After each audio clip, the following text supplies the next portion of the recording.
So I want to talk to you about being adaptable in your trading.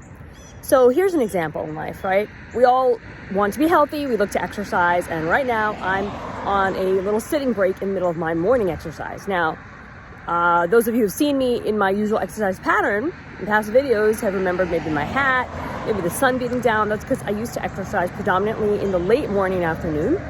But recently there have been some changes in my schedule, and I really want to get my exercise out of the way in the morning to make time and room for other things in the late morning and afternoon. So at first it seemed a little challenging. Do I have to get up earlier? When am I going to eat my breakfast? And what's going to be like to go out walking when it's not fully light out yet, but come home and the sun has risen? It's an adaptation to the environment, right? So we need to do the same in our trading. I hear a lot of traders talk about volatile environments and say, there's absolutely no point in trading in this. You just can't get anything out of it. Well, the first step is, have you tried, right? Step one is try, practice, attempt, experiment, just like I am with a morning walk and noticing the differences. So just because everybody else says it's a volatile market doesn't mean that you can't take your instruments, your time frames, your tools, and try to find a way that works for you. I have adapted by lowering the time frame for my E-mini trading, and I'm noticing that I'm actually finding it easier to find trades in this volatile environment. Okay.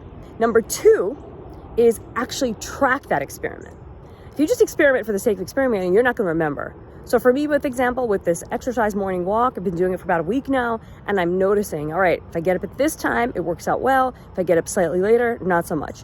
I got to walk and stretch for about X amount of time before I get really hungry and I know I need to eat.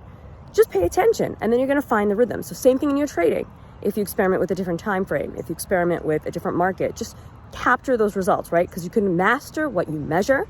If you don't measure, you're definitely going to slow your path to mastery. And the last thing is to kind of give yourself a break, guys, all right? It's a very interesting time in the markets, and there's a lot of factors that are outside of your control that might be affecting the markets you trade. So give yourself a break when you're doing these tests and experiments and realize, we're in times like we've never been before. And while this may phase out, we'll have that again in the future. That's just the nature of life, right? Cycles and changes and groups of factors occurring at the same time.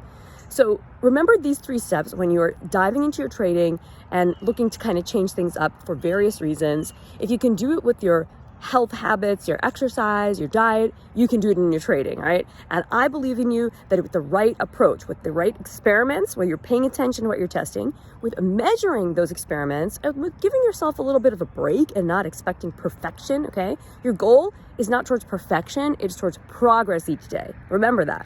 Progress, not perfection. Then you can definitely at least give yourself a fair shot at finding what works for you in these volatile market times. So remember to subscribe, like, comment down below, follow and join my tribe if you haven't already, and I'll catch you on the inside.